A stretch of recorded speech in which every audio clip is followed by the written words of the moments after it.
Welcome back to the 7th grade Mustache. On today's episode, we'll be speaking about instant culture. So when you go back into history and you look at the cultures and the countercultures and the subcultures that have made up basic sociology, everything looks organic until you start digging deep beneath the surface. When you dig deep beneath the surface, you see that some of these movements that were considered radical or considered revolutionary were not organic at all, but they were actually manufactured. And if you go back in time to the 1960s, you'll find that the black revolutionary movements, the hippie movements, the anti-war movements of the 1960s were being infiltrated by the CIA and the FBI. There was a book that was published last year. It was called Chaos, and it was written by Tom O'Neill. In this book, Tom O'Neill begins to dive into the underpinnings of the hippie movement, and it shows how it was infiltrated by the CIA using programs like MKUltra. They briefly discuss how the black revolutionary and civil rights movements were infiltrated using the FBI and COINTELPRO. Now, many of you know about COINTELPRO and how it was used to take the civil rights movement in a direction that was more pleasing to the United States government or elements within the United States government. Also, it convinced people that the black movement was bigger than what it was. Mm-hmm. Even now to this day, when they interview a lot of these old heads, they say, we didn't have that much money. We're not printing those magazines and those books and those pamphlets. He said, they were like, that came from the FBI. We thank you for it because it made our movement stronger, but we didn't print that stuff. We didn't have the facilities to do that. Right. So this show topic began from a conversation that Duct Tape and I were having about how people think kids are running the world right now. Well, that is not the case. It appears that, these young people have taken over pop culture or have been running pop culture for some time. But as I illustrated in the beginning of this show discussion, that all of that is actually by design, because it's deflection and diffusion and obfuscation in the most grandest scale. Look, the way it started for us was in the 80s when you couldn't spank the kids. Me and you grew up on spanking. And I do admit that some people are being abused. I wasn't abused. I'm not. But the whole idea when we start learning in school that your parents can't spank you or you don't get in trouble, that kind of stuff. That's where it starts, which starts pretty mundane because the idea of, child abuse is a bad thing, of course. But the idea that I can't discipline my child in my house and that my child belongs to everybody, not to me, those concepts started in the early 80s, and they progressively got worse until now to where your kid has way more power in your house and your kid knows that if I wanted to control my parents, all I got to do is run to school and say something happened. But check this out. In the late 60s, early 70s, when the welfare state was forming and these caseworkers would go to these homes in the projects and check to see if there was a man in the house. There was a movie made about this called Claudine, starring Diane Carroll and James Earl Jones. James Earl Jones, yes. It showed how how if you wanted government aid, you had to be what they considered. Well, this is especially for the blacks. This wasn't for the whites. But you got to remember how many of the white households had a father in them, right? And they still got aid. But check this out. You're saying that it wasn't for the whites and it was for the blacks. Understand that in the United Snakes of America, when they want to do something that's going to affect the entire population, they test it on black people first. So in the 1970s, where these caseworkers were actually going out doing their job to check to make sure there was no black man in these project households, they were being studied by these think tank groups that would then extrapolate this data to the rest of the population. They just needed the test model, being Negroes in the projects, to flesh it out. Like Chuck D said, the projects ain't nothing but another word for experiment. So when you sit there and they tell you to your face they're experimenting on you, and you don't realize it or you don't acknowledge it. I think another thing that was important, this one lady, I forgot her name, was breaking down, how come black folks don't have any enemies? And what she's saying is, if you ask any other race, if you ask the Chinese, if you ask the Jewish, you ask anybody, who's your enemy, they know. When you say black folks, oh, no, we ain't got no enemies. That's because you're looking for approval. That's because you don't want to offend anybody. But the fact of the matter is, you have several enemies, and the United States of America is one of them. And they were doing these experiments, trying to control folks. And once they realized once they perfected it, then they rolled that shit out to everybody, to where now can't nobody spank their kids. And what's the biggest demographic on welfare? The single white males. And these damn corporate businesses, they get welfare all the time. So it just shows you that this was by design, and that welfare is for everybody but black people. Native Americans have been getting welfare for years, and nobody criticizes them. Nobody says that they're living off the government. Nobody says that stuff. So that's only a conversation directed at people who are black or African American or whatever we go by. Right. So let's get into MK Ultra for a second, because this is important, because it shows how they shaped culture and pop culture and all these different versions of it. MK Ultra was originally Operation Artichoke, created in 1948, as well as Operation Bluebird. Now, it's Operation Artichoke because artichoke is a food that's consumed in the Middle East. And this is around the same time when the nation of Israel is being formulated or formed in this chunk of desert in the middle of nowhere. But it's because the Mossad would later be formed, because they found these people and these Jewish people, that they could be trained as soldiers and trained as assassins to go and hunt down these Nazi war criminals that survived, the trials and the war and all that stuff, World War II. But that became MK Ultra in 1953. The original plan was to create programmable assassins, mind programmable assassins.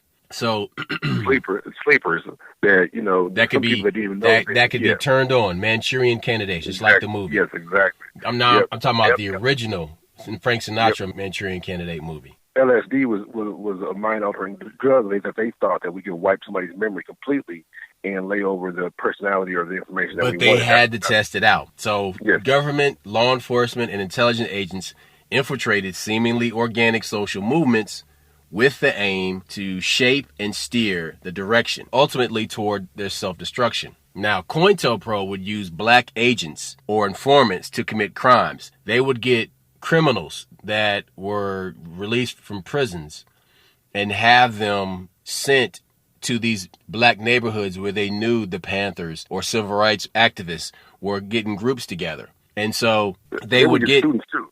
A lot of not just prison guys. But those are the boule parts. Those are the boule ones. Oh. The prisoners were not boule, but I'm getting to that. So these black agents would get these prisoners that were coming out, and they would become their handlers. And so these people they were shit starters, they were saboteurs, they were agent provocateurs, who they would use to rob banks. And so the whole purpose of this, it was cause these black liberation groups to be arrested or to steer them toward pitched gunfights with government agents and local law enforcement to be killed. So the two things that are underestimated are how much that they would plant evidence on the Panthers or someplace, and then the cops will go in there and find the evidence. And Fred Hampton. It's a deep conversation. And then I remember that when they interviewed that one black guy, this is like 70s. He's like, I was an agent. He broke it down. He said, look, y'all don't get it. This ain't like James Bond. You ain't got a bunch of gadgets. You don't have, we have recording stuff, but you ain't got a bunch of gadgets and cool stuff. No, the biggest tool they got is the agent. Is you find somebody who looks like them, who's in that area. And we talked about this on past broadcasts. The first gun the Black Panthers got came from the FBI. But check this out. The Nation of Islam has a history of taking convicts released from prison that were converted to Islam while they were in prison and giving them a job and a purpose once they're outside. Now, that sounds like a noble cause. It is. But if that criminal is being handled or coerced by an agent, by a person that they don't even know is a government agent. Oh man, well then that's a sinister thing, because now this person who's been hardened by crime in the penitentiary system, now this person still commits crimes. So this person is given the incentive to commit crimes: money, coercion, women, mice, MICE, money, intelligence, compromise, ego. And so they're given all these incentives to commit these crimes and to push these organizations into these areas where they would be in danger, or they would be seen as criminals. So you put this blight on this righteous black organization that had no criminal activity or no criminal record for any of its members until these criminals were taken out of the prison system and then put into these groups by black government agents as a slow motion demolition of these black movements. So these tactics were also used to pit these black groups against each other. So now let's consider the fact that, all right, Malcolm X versus, MLK, right? And everybody's like, well, one's for peace and then one's for violence. And, well, okay, yes, but some of that narrative has been guided. And then you had like the Great Six or whatever the fuck they were called that were taken to this this hotel that was owned by the JFK's family, right? The Kennedys in New York City, and they were all given like $100,000 each. And they were told that, we need to modify the March on Washington. We need to be a peaceful protest, and we don't want these black people laying down in front of airplanes and doing all this violent shit. So let's water it down. Let's do a straight R&B version of the civil rights movement. Let's not do the grimy, underground, sweaty version of a Nat Turner version of the March on Washington. So yeah, so you Negroes calm down, and here's some hush money to calm you motherfuckers down. Philip Randolph and Martin Luther King, they're basically saying these motherfuckers are broke. Like, look, give these broke niggas some money, and they'll give all these speeches, and they go back and they'll tell their people like, okay, we're gonna calm down. Yeah, you calm, motherfucker, because your bills are paid. You know what I'm saying? Of course you are calm. But look, the best way that they broke up the civil rights movement was give niggas jobs. You know what I'm saying? Like, when motherfuckers wasn't struggling. Well, hold on. First things first.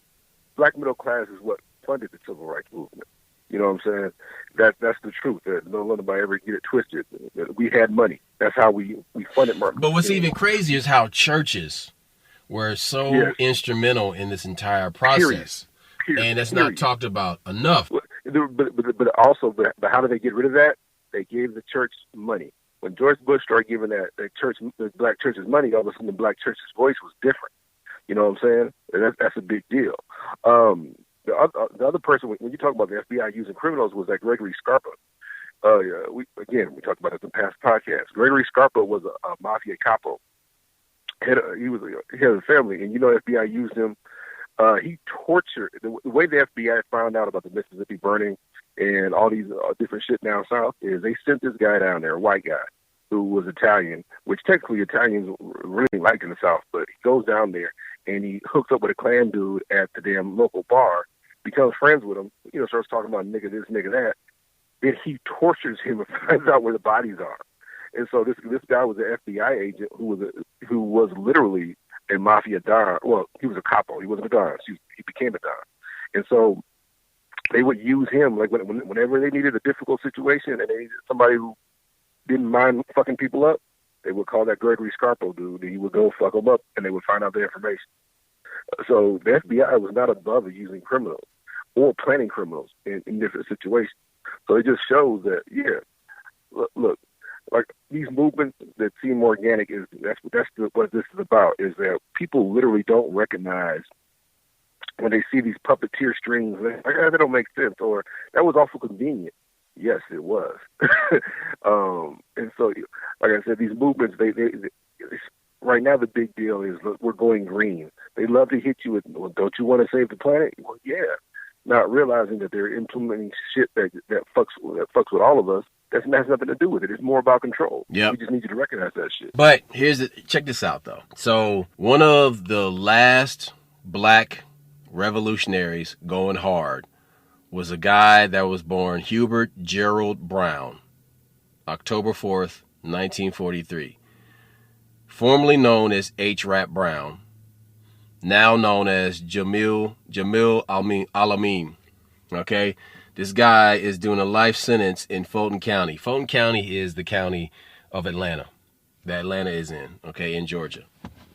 And so this dude, before he went to prison, I remember this shit, man. This motherfucker would be in the West End. The West End is like where the black intelligentsia lives, Cascade. So basically the West End is the beginning of Cascade Road. And Cascade Road goes all the way outside the city into the country and the suburbs, okay? But the further you go from the city, the bigger the houses, the nicer they get. So right in the West End is where the AUC is. The Atlanta University Centers, which was 3 universities. Clark, Morehouse, and Morris Brown. Morris Brown doesn't exist anymore.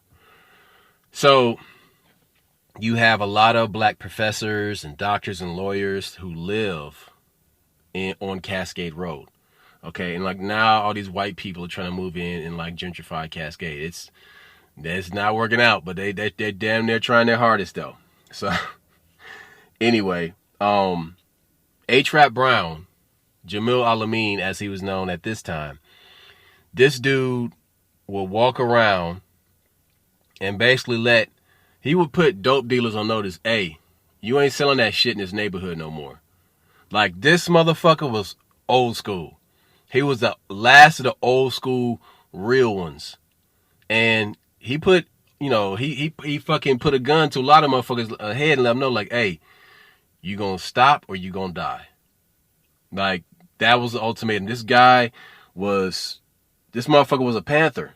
You know what I'm saying? He was one of the last real fucking Panthers. Okay? But they smeared his name in New York City with a bank robbery. And they wanted to pin the bank robbery on him. Right? So he was also like, the way they got him is he was charged with carrying a gun across state lines. And a secret 1967 FBI memo had called for neutralizing Brown. He became the target of the agency's COINTELPRO, which was intended to disrupt and disqualify civil rights leaders. The federal charges against him were never proven. He was defended in the gun violation case by civil rights advocate Murphy Bell of Baton Rouge, Louisiana, a self-described radical lawyer, and general counsel for SNCC, SNCC, right? So the thing about this guy is why I respect him, man, is because he didn't care about merging with people that hated him, right? And he called out the darkness and he chanted down Babylon and he spoke truth to power every chance that he got, right? And you talk to people that knew him, this guy was born with the gift of the griot, the storyteller. Like, he was a walking suppository of information. This guy was just, he remembered the names and faces of like thousands of people. And his story goes all the way back to Africa about the griot, and like how the griot would tell the story about could name everybody in the village and who that person's mother and father was and who that person's grandfather and grandmother was, and go all the way back 15, 20 generations. And these are important people. And so he got the name Rap because he was good at public speaking, right? But when you look at the story of H-Rap Brown and you look at almost all the Panthers, if they didn't die, then they either sold out or they became outlaws. H-Rap Brown is one of the last outlaws. And you have to look at these outlaws and see what happened to them. Because when you talk with these guys, you see how these movements were infiltrated by criminals, by government agents, and how even after the Panthers were no more, he was still fighting the good fight in the hood, in the neighborhoods, in the black community, keeping drug dealers away from his house, off his block, out of his area. Guys like that are important because guys like that don't exist anymore. Because nobody cares anymore, because everybody got their 0.4 acres and an oxtail soup. Not even a mule, just got some oxtail soup. And everybody's just satisfied with that. But that was the whole issue, is that when they stop struggling, okay, what happens is when people get wrapped up in individual goals instead of group goals, then one or two people being successful will fuck up the whole movement. You got to be going for group goals. And the Panthers were a group. Look, before Bobby Seals died, he was like a friend of mine on Facebook, and a lot of young niggas get upset when they find out all these old Panthers became like conservative Republicans, it's not because they were sellouts, it's because they said the only reason keeps us free is guns. They did not believe in gun control. The gun control was for the Panthers. And people don't understand that before the Panthers, they wasn't talking gun control until niggas showed up at that goddamn the capital of California with shotguns. They were not talking gun control. But when niggas start using guns, all of a sudden, you should only have a shotgun. Nobody should have it. That changed everything. And so you got to understand that when you do a movement, it's about everybody having some form of success, not just one or two people, not just one or two sellouts, not just one or two boule motherfuckers, not just one or two light-skinned niggas with good hair. No, it's not about that. It's about all of us having some success. And that's what that movement was so important. And it's easy to be brainwashed by success, thinking that you're the cause of it, not realizing that it was several people that propped your ass up. Affirmative action is one of those things that, people love to say, I didn't benefit from affirmative action. Yes, you did, motherfucker. Yes, you did. Stop that bullshit. Yeah. It's crazy, man. Like, and people think, oh, well, people like H. Rap Brown was just like, just some wild guy, what I'm saying, who had no influence, and he was just, just some wild animal. This guy was actually given an honorary police badge by Mayor John Jackson. So check this out. So on May 31st, 1999, he was pulled over in a suburb of Atlanta, Marietta, by a police officer for a suspected stolen vehicle. During the search, he was found to have in his pocket a police badge.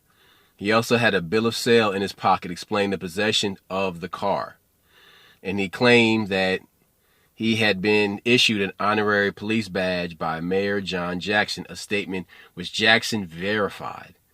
Despite this, he was charged with speeding and auto theft and impersonating an officer. So even though he had the bill of sale, they still charged him with a stolen vehicle. On March 16th, 2000, 20 years ago, in the year 2000, in Fulton County in Atlanta, sheriff deputies Ricky Kitchen and Algernon English went to his home to execute an arrest warrant for failing to appear in court for those charges. And they then went to the house. There was nobody there. And they were leaving the house, and they saw his car returning. And the cop turned the patrol car around and pulled up on him, stopping nose to nose. And one of the officers approached the car and told the occupant to show his hands. The occupant opened fire with a .223 rifle. And the cop then ran between two cars while returning fire from his handgun and was hit 4 times. The cop was shot with the rifle and a 9mm handgun. The next day, one of the cops died of his wounds at Grady Memorial Hospital. The other one survived his wounds. He identified H. Rap Brown, or also known as Alameen, as a shooter from 6 photos he was shown while recovering in the hospital. Another source said the cop identified him before going into surgery for his wounds. Both were sheriff deputies. Yeah. Anyway, so this dude had a shootout with the cops, and then they finally arrested him, and they put him in the penitentiary, federal penitentiary. So look, the whole narrative is that they don't want you shooting cops, but they ain't saying nothing about them cops violating civil rights, violating the Constitution, violating all this other shit. They don't talk about that. And the thing about cops, we give them way too much power. I was reading another article about this girl that died in police custody. Now, she's having a mental episode. Her parents called 911. They said, "Hey, our daughter's having a breakdown. You know, we need help." Instead of sending an ambulance, they send these two cops. Girl dies in police custody. So they arrest her for drunk and disorderly. But how can you arrest somebody for the chick that fell out the car? Yeah. Yeah, that was recently, yeah. Yeah. So because the door wasn't closed. No. They said she opened the door from the inside. You can't open the car from the inside. The door, they didn't shut the door. Yeah. That's what they're saying now. We don't know if they beat her up, put her in. We don't know if they look, she was injured in police custody, but here's where it gets. What did they arrest her for? They arrested her for being drunk. How can you be drunk on your own personal property? That's not a real charge. Like they drug up the charges, and then she dies 2 days later when she was simply having a mental episode. This is my point. Police start charging you when they're trying to protect themselves. Police start charging you for bullshit. Look, if they were serving that warrant, they could have left. But instead, with this guy knows his history, he sees two cops. He's like, "Man, you ain't about to suicide my black ass. I'm shooting back." See, funny thing is about this whole gun thing, these white folks be for gun rights until niggas start shooting. Then all of a sudden it's like, oh, wait a minute. You know, same thing with that little kid, that 18-year-old that had that AR. Everybody talks about that. But if you look at technically that was legal. But it's black folks like, you shouldn't do this. No, black folks is just the opposite. You should have an AR. Black folks need an AR. You need a 9mm, you need an AR, you need a shotgun. All black folks. Stop being victims. Stop taking the side of the argument that is actually disarming you and making you weaker. Listen, it tells you in the Bill of Rights, okay, that you need, in the Constitution, that you need to have the same rifle that the military has to protect yourself. And the police have, and the government has. To protect yourself from a government, tyranny, from tyranny, tyrannical government. From a tyrannical government. Yes. So, look, that's some deep shit. So, but see, people, they're like, no, you don't need guns. Da-da-da-da-da. Yes, you do. You need to keep that, to let them know, if you fucking bring the heat, I got the same heat that you got, and we gonna go. Don't come knocking on my door without a warrant, without proof, because that's what they do. And look, like we're trying to tell you that these movements seem organic. Yes, this is one of these organic movements we need you to recognize. Gun control. Well, nobody wants you shooting up schools. That's right. But if that's the case, how come the schools aren't being protected? Every bank in America has an armed guard on duty, even the ones in the middle of nowhere. But not every school. So if our children are so important, how come they're not being protected with everything we got? It's because the Democrats are there to take your guns. And black folks love to march with these Democrats, but y'all forget the Democrats were the Deep South, the Dixiecrats. They were the ones hanging. So yes, I need 30-round clip. Yes, they just passed a law trying to take your guns. I mean, 2 weeks ago, look it up. Democrats slid one through on one house, and people didn't even see it coming. All right, check it out. So let's stay on topic. So COINTELPRO was created by the FBI. MKUltra was created by the CIA. In 1967, in the Haight-Ashbury district of San Francisco, the culmination of MKUltra social engineering came together with the appearance of Charles Manson into the hippie counterculture. He was released from prison, and 3 months later, he had formed a harem of white women based on MKUltra techniques that he had learned from government agents. Now, understand that this kid had been groomed for a long time because as a young child, he was sexually abused in these reformatory schools that he was in as a child. Hey, what organization was he in that we talked about? Boys Town. There's a whole book about his experience at Boys Town. Right. Nobody wants to talk about that. No. Was he abused by priests when he was in Boys Town? Yes, of course he was. But they don't want to talk about that. Yeah, exactly. Where's Boys Town at? I think it's a place called Omaha, Nebraska. Correct. All right. What also happened there that's about the abuse of children in Boys Town? Franklin Credit Union scandal. We talked about that on past podcasts. Okay. All right. Right. But there's no connection there. It's all, it's all just happenstance. The reason that shit's so important is that when these people get abused, they're not just sexually abused. They're institutionalized. They're taken over. They also learn stuff themselves, and they end up doing it to other people. We see that people who are hurt other people. R. Kelly abuses a kid. He abuses people when he becomes an adult. Now, I'm not condoning it. That's not an excuse. But what I'm saying is that if you pay attention, you see this shit. You see the writing on the wall. You see the behavior. Okay. You see. But check this out. So, beginning from an early age, when he was in Boys Town, he was being sexually abused. Now, when the CIA is recruiting agents, they check to see. They give you a lie detector test, and they're also checking to see like how far you deviate, how far your moral compass deviates. If you're a sexual deviant, how comfortable you are with killing people. In the MK Ultra experiments, they weren't hiring anybody. They were programming people. But they needed to have people that were broken and had been morally altered already. And so then you have kids that are sexually molested in Boys Town or these reformatory schools, right? Or these orphanages. And then they follow this kid as he gets locked up and he goes to prison for committing petty crimes.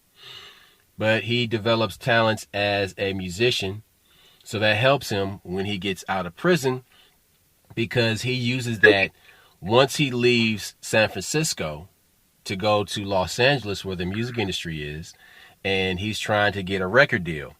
Now, he's only a half-assed okay musician, and he doesn't really have everything it takes to meet the Hollywood or record label, music star mold. Yeah. Okay, he doesn't really fit into that mold, but he uses his connections to manipulate people and women to commit murders, which become the Manson murders. Let's go back to San Francisco for a second, because his parole officer was switched right before he was released, and right before he was released, his parole officer is switched to a guy that works at a clinic in San Francisco.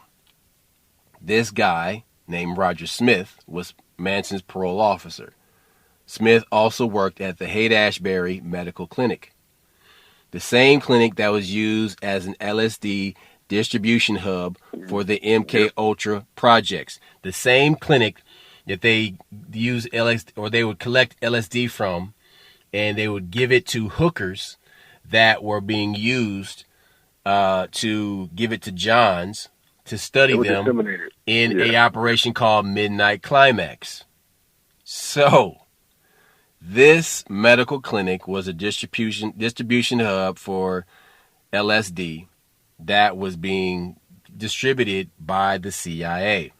Now, also around that time, the Grateful Dead was having shows in the 60s and the 70s. And the Grateful Dead, there's a guy named Owsley that was providing the LSD for the Grateful Dead at these shows. And he was being given the LSD by the CIA. So I told you, one of my homeboys said that the LSD they were using still had the serial number from the CIA on it. Their stuff was coming from the government. Right. Like, you can ask people. This is not a. But let me hold on. Let me stop for a second and just give you a disclaimer, because I am a proponent of psychedelics. But what I do want to say is, LSD can do some good in a person's life. But what happened is, it was created by Albert Hofmann in Switzerland in the 1940s. The CIA found out about this. The CIA found out about this, studied it. They tested it on people, and they found that they could use it. The CIA did not create LSD. They only exploited LSD as a method of mind control. So, let's continue on, because it's important that you understand, like, once... The context. the Manson murder started happening, it was being done to demonize the hippie movement, because the hippie movement had been taken over by the government, by the CIA. And once these long-haired, dirty white people were seen as enemies, then this whole peace, love, and idea is being steered away from how they can have influence on anti-war movements. So now they're using it to influence the anti-war movements. And once you influence the anti-war movement, you remove the trust that people have in these organizations.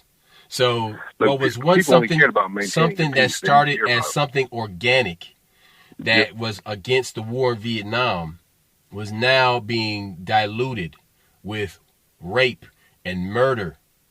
And so now, and drugs, but you can't trust these hippies no more because they're murderers. They're murderers because the CIA did that, because the CIA made them into murderers, because the CIA infiltrated their organization the same way the FBI infiltrated black organizations and made them into bank robbers and murderers and hired rapists that just got out of jail to commit crimes to smear the names of these black organizations. Years later, Operation Chaos was being run by the CIA to further dilute black radical movements or black civil rights movements. So, but it goes on because people think, oh, these were all like, it was all organic, how, these brothers just couldn't work it out and they became frustrated and they turned to crime. It was just all organic. People are people. No, dog, no. You not seeing the bigger picture. Hold on. You were seeing this from a perspective that has been given to you, that is being doctored. So then you think all these angry Negroes should just settle down and fuck white bitches and have mixed kids and just blend into America. That's what they said about the Native Americans. Oh, they're ready to assimilate. They weren't supposed to. They were here already. That's some deep shit. Look. So what it is that they created a monster. What they did was they demonified something that was natural. And you know what? We don't trust it, so let's fuck it up. So, and then the media portrays it a certain way, and people agree with it. But check it out. But going back even further, you had the underground art movement being infiltrated by the CIA because they come out with this, what would be the precursor to Photoshop, which is basically this hacky, talentless artist copying things from pop culture and then putting that out on a canvas as being, this is the big thing. Andy Warhol is who I'm talking about. There's a book you should read. It's called Anti-Warhol, written by Sean Peter. It's really good. So what makes it deep is that the CIA was laundering money through art way back then. See, right. All this stuff, all this financial, monetary stuff going to Bitcoin, that stuff was perfected in the late 60s, early 70s. Correct. The shit that's going on right now with Bitcoin has been done before with underground pop art. But let's get into this because Andy Warhol went to Carnegie Mellon Art School. He moved to New York City from Pittsburgh in the early 1950s. He started working at Time Magazine. Time Magazine was funded by a wealthy oil family named Harkness. Gloria Steinem, at one time, wrote for Life magazine. It was the CNN of print magazines. It was made to shift and control public perception of pop culture and history. So he had a reoccurring job of painting portraits for wealthy, elite families. He painted portraits for Nelson Rockefeller, his wife, and their friends. Keep in mind that Andy Warhol used to live 5 minutes from the Presidio military base. That military base was a known facility for MK Ultra training. Now, he, in 1964, made a movie called All Aboard the Choo Choo Train.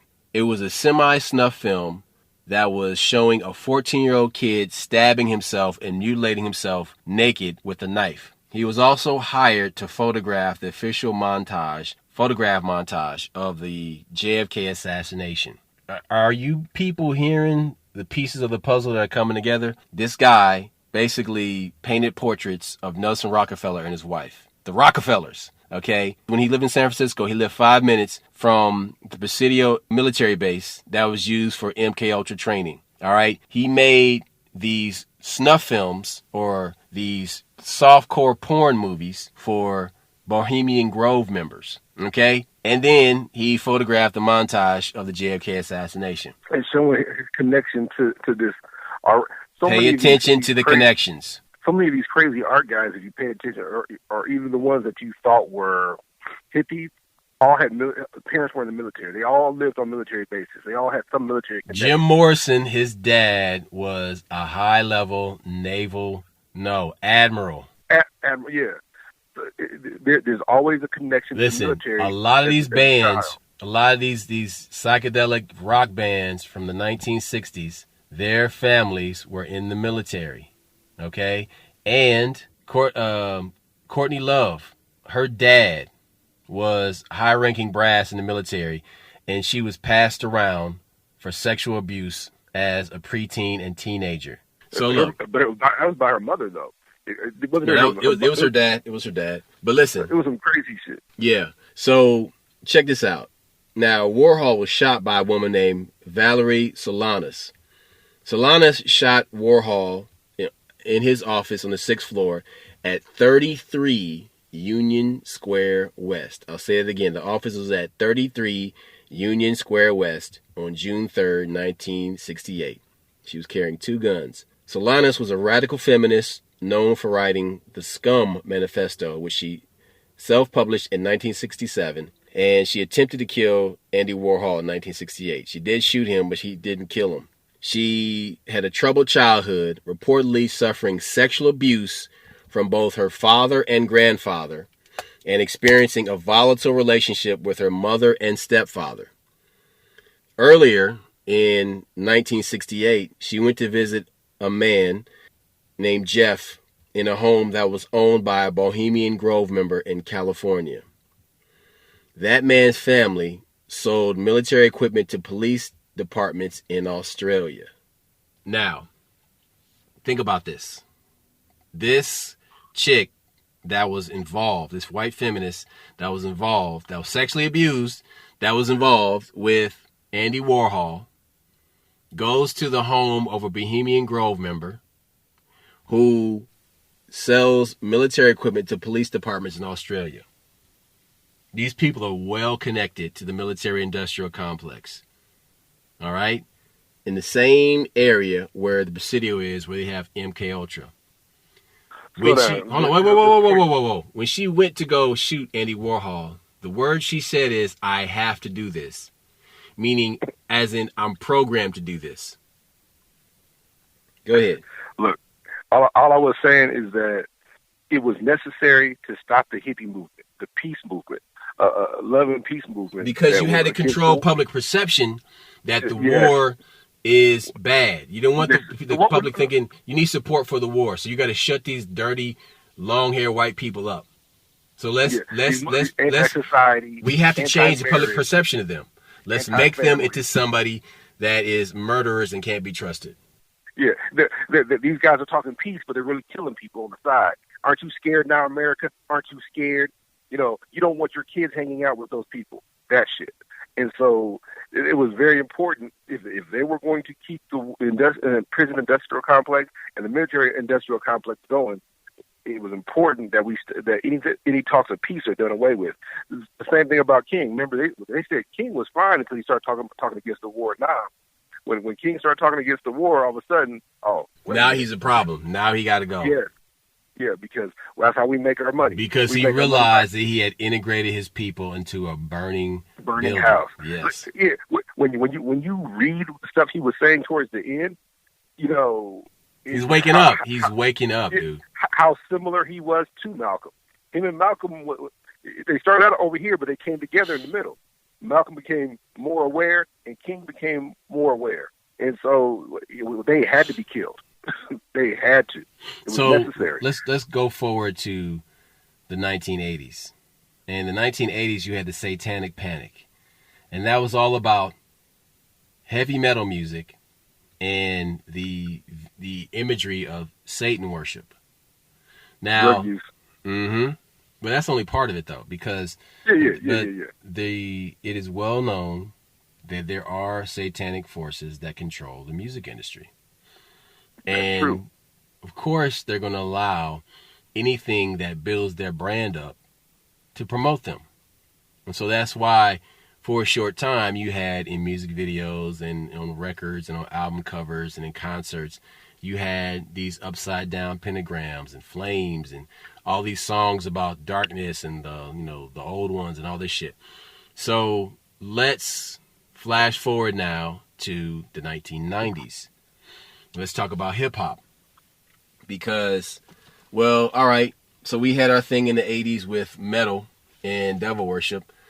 And so now let's make some money from this shit. Let's make some real money for this shit, okay? So let's make the prison some money. Let's make the prison industrial complex some money. Because,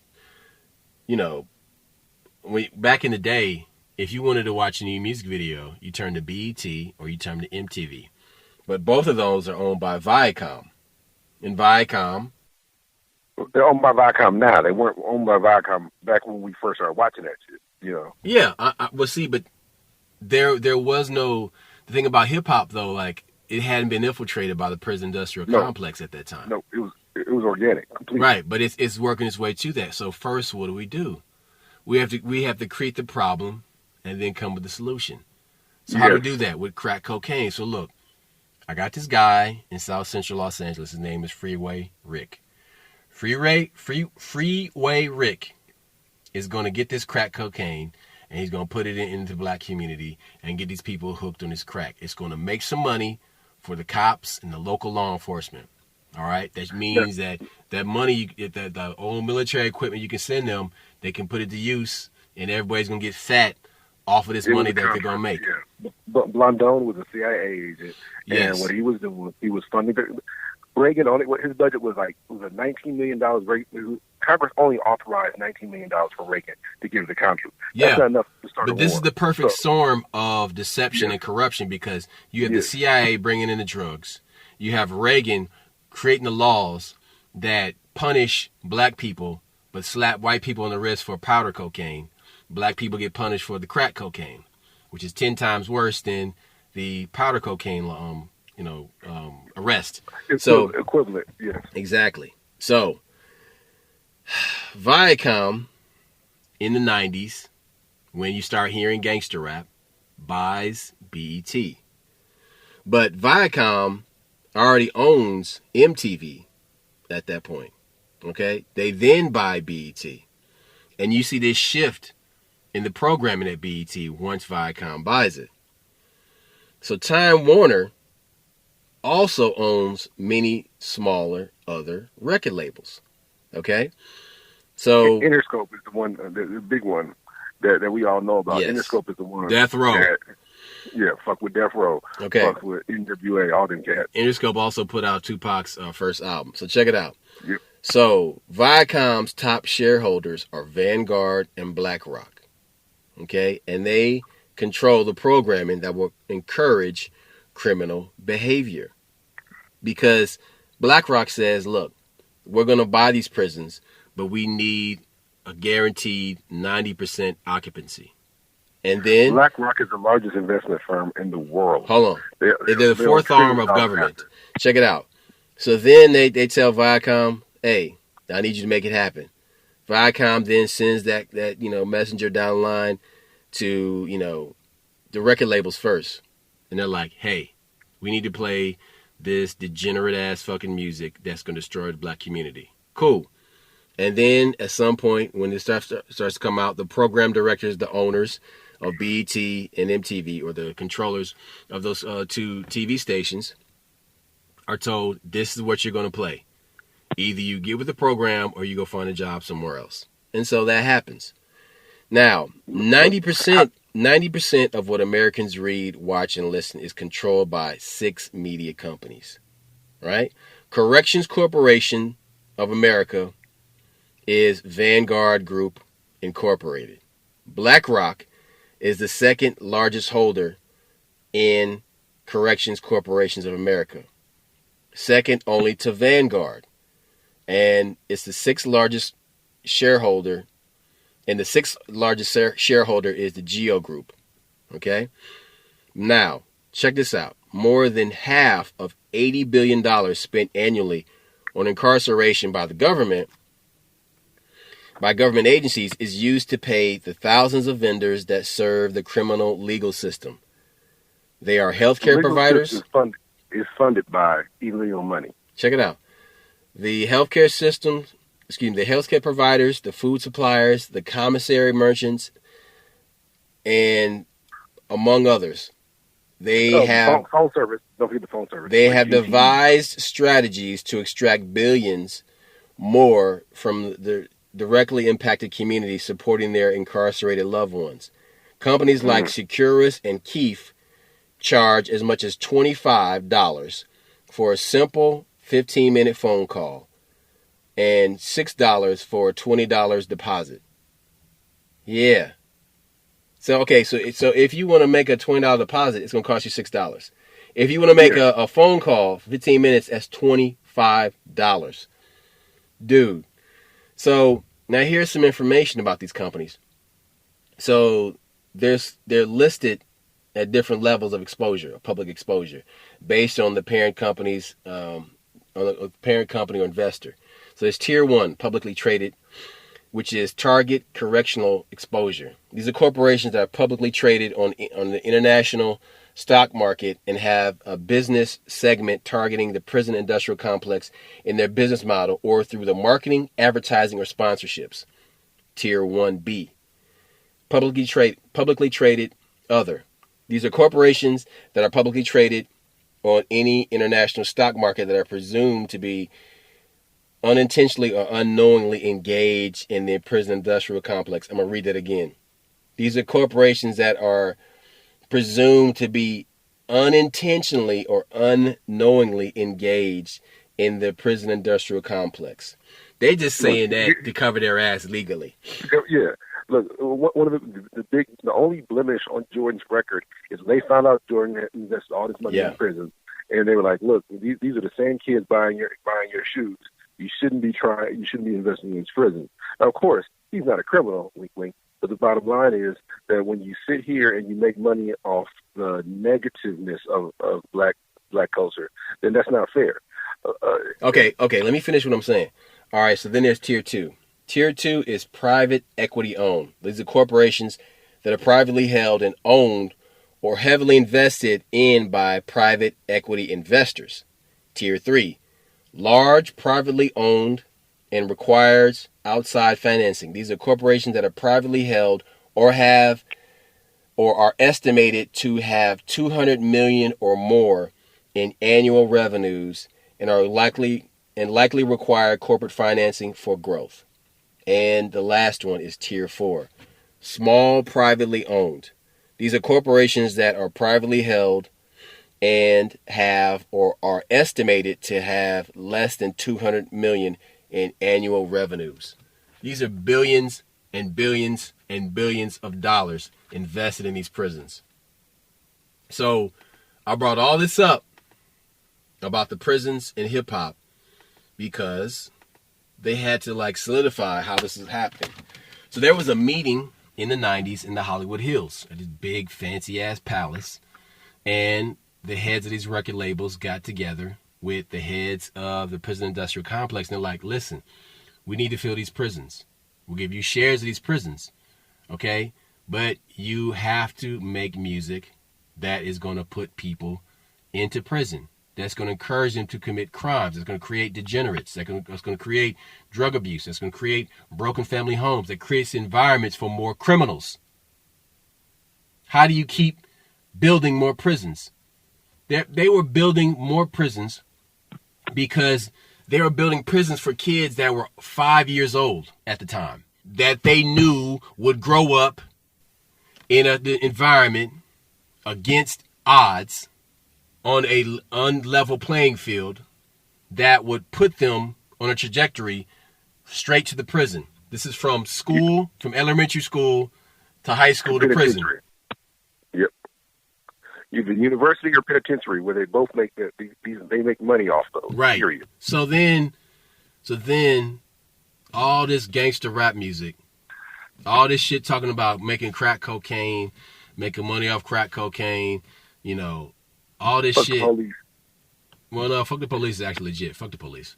But yeah, great song. But listen, it's the same group. But the thing is that the song you need to be quoting is "Dope Man."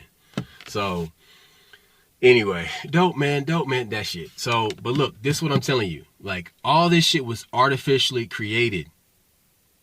That's what I'm telling you, man. Like black culture, we create black culture, but it has been infiltrated by government organizations that want to see our downfall and control us.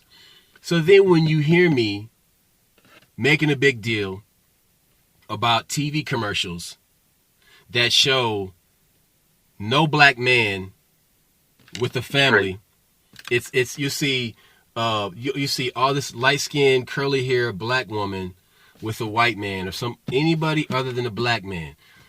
When I keep harping on this and I keep bringing it up, I'm telling you it's done by design. I just sat here and I explained to you how a big chunk of hip-hop culture was manufactured by the prison industrial complex and record labels to fill prisons.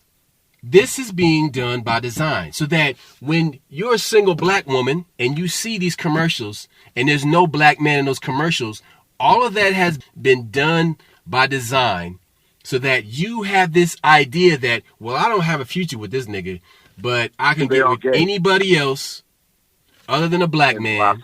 And it's going to get me this house and this car and this great policy from this insurance company that's selling this bullshit to me. Because I don't need black men, because black men don't need to be in the future because they are too much of a threat, because that has been deemed the good thing that is being run by these 6 media companies, that is being powered by these military industrial complex, by being powered by the prison industrial complex. And if you don't think all that shit is not related, you are a fucking moron.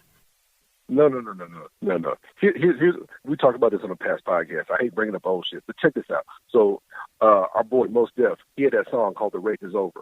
Remember, there's a lyric in there when he talks about the tall Lebanese guy who runs rap. He's talking about Leo Cohn, the guy that used to. Now, how come his record company pulled that song, but then you have a song by NWA called "Fuck the Police"? So, or you have a song by NWA, like you said, "Dope Man." How come those songs are okay, but then the one time you decide to attack the actual power structure, that song is anti-Semitic. Let's pull that off. I don't get it. See, the thing is who you can't talk about unless you know who's in power. If you can't talk about that motherfucker, so you can say "Fuck the Police." You can. It's a classic hip hop album. You can say all this other crazy shit, not a problem. But the second you speak up against the white man directly, you know what? We got to go in a different direction. We're going to pull. That shows you who has power. That shows you that this shit's by design. But the fact that you got Rick Ross was doing all these songs, but he does that one lyric about date rape, they all go nuts. That's because right now, they're hashtag Me Too. And he lost Reebok. He lost all that shit. The thing is, rap has been misogynistic for years. They got whole songs about doing fucked up shit to women. But wait a minute, date rape is in style right now. So it just shows you that these motherfuckers do not care about your well-being, and they've always had a negative impact on music culture, going back to the blues. Blues went to gospel. They're like, okay, again, that is a prison culture. How many of those blues singers have been in prison? This just shows you the connection. This has been going on for years. They've been doing this shit. And we all know how many black men got arrested and put on chain gangs. This shit is a cultural thing that they've been exploiting. Look, it's really important that we started this discussion when we started talking about how they were breaking up the family. These commercials my brother just told you about, where you don't see any positive black men. That affects little kids, too. You got little girls when seeing that, like, why the hell would I be with a man? You got little boys seeing that, I'm worthless. Only time you see me in a commercial is when I'm gay. That affects you. That affects that has a lifelong effect. And a prime example was in the 80s. Remember when 80s it transitioned from just black women in general to only light-skinned women? And then all of a sudden, that was affecting our kids. Like, okay, we only want light-skinned women. Then they got lighter and lighter. Then you got these athletes marrying white women. That is a product of conditioning. So you got to recognize how this shit is not by accident. This is all these messages are being sent by, like you said, 6 media outlets to affect our children. When we started out talking about breaking up the home, Claudine, when you talk about if you need government aid, that you can't have a male in the house. They don't do that to other families. They don't do that to other cultures. When you realize that all of a sudden you can't spank your kids, and if you do, then you'll become a criminal. And guess what? Kids that have parents who are criminals don't always have the best shape. They're creating the situation. They create the problem, but then they also create the solution. They're creating a Marxist socialist government state where the families are only used to create breeding genetic material to keep the machine going. And that there is no governance. You have no governance in your home. You have no governance in your neighborhood. You have no say, because the United Nations with Agenda 2030 and Klaus Schwab with the World Economic Forum and his rich Nazi homeboys are creating. They're not elected by anything. They're selected. Okay. So then they create rules that tell you need this. You need these Nazi papers to get from the United States into France now. You need these Nazi papers to get into these foreign countries. You got to wear this mask at all times, even though it's proven to show that masks don't fucking work. Don't work. Okay? But hold on. But then, you have all these things about these people getting sick from getting a shot. And this is forced down your throat. You got to get a shot. People with 3 and 4 fucking shots are still getting it. And hold on. They're still getting it, but they don't get it. You see what I'm saying? Yeah, they get the disease, but they don't get the fact they're being fucked. It is a hustle. Look, and when they say children belong to everybody, that is a kid. Listen to that bullshit. That's when you hear that, you need every parent in America needs to be going the fuck off. Children belong to all of us. No, they do not. They do not belong to society. What? Hold up, motherfucker. Did you birth the kid? Get the fuck out of here. Did you raise the kid? Did you put clothes on the kid's back? You feed my kids? No. Fuck out of here, man. Look, like I said, I dealt with the system. They sit here and pay these people to take care of these kids, but they don't pay them to raise them. And then all of a sudden, when the kid becomes grown and unruly, they abandon them. Like, oh, no. But of course, we have a place for you. It's called the prison industrial complex, where all these moves we made sent you on that trajectory when you were 14. So trust, it's worse for boys. Maybe the girls don't end up there right away, but the boys go immediately from high school to the penitentiary or to the jail system. So watch that shit. Look, we sat here and broke down how the underground art scene is artificial and it's made up. That real expression is being pushed out to the fringes for something that represents the official narrative. It started with Andy Warhol, okay? And other people were pushed out because they weren't creating this hacky, copied pop art. Pop means to break something, right? So Campbell's soup 19 times in 5 different colors. That's exactly not art. Exactly. No, it's not what art. What are you saying? Right. But it's pushing. It's getting your brain ready. This is pre-programming to get your brain ready for subliminal messages and imagery, logos, these symbols, getting this stuff into your head to make you more susceptible, easier to control. But listen, we've laid out how the civil rights movement was infiltrated with chaos and COINTELPRO, and how MKUltra was used to influence the hippie counterculture and drive that into the ground, and how they're agents of chaos. Manson and all the other programmed MKUltra mass shooters and serial killers are just that. They're pre-programmed. But what we talked about was how it started. It's way more advanced now, because even they use words. They use spell casting in print whether it be in a newspaper or whether it be in blogs or whether it be online social media, because they'll say things like Anne Hesh, for example. She drove her car into a building and died in the hospital.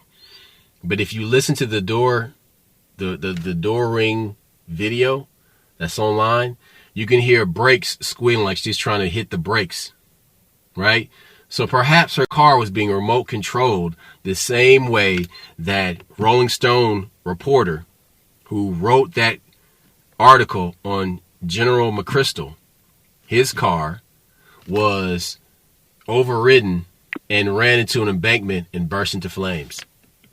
So I'm seeing something. I'm seeing how they're eliminating people that are basically saying something they don't want them to say or doing something they don't want them to do, because Anne Hesh was working on a documentary about sex trafficking, and she probably uncovered... The movie's supposed to be released. Yeah, still after her death. And she probably uncovered some shit that wasn't supposed to be out there. So look, did you see that footage? I don't know if it was doctored, but you saw that footage where she was supposed to be in a body bag, but she got up, and I don't know if that's really the right footage or not. But they're putting her in an ambulance and she sits up, like she. So I don't know if that was doctored footage or not. But right. That footage but is on the the spell casting I was talking about is that when you're reading an article about her death, you're reading about these other people that are in this area that's parallel to where that is in the Griffith Observatory in the Hollywood Hills. Okay, so if you go up to the Griffith Observatory in the Hollywood Hills, that area is directly parallel to where Jack Parsons, the founder of JPL, the guy that had this occult group, right, that wanted to bring about the Whore of Babylon in the desert with L. Ron Hubbard.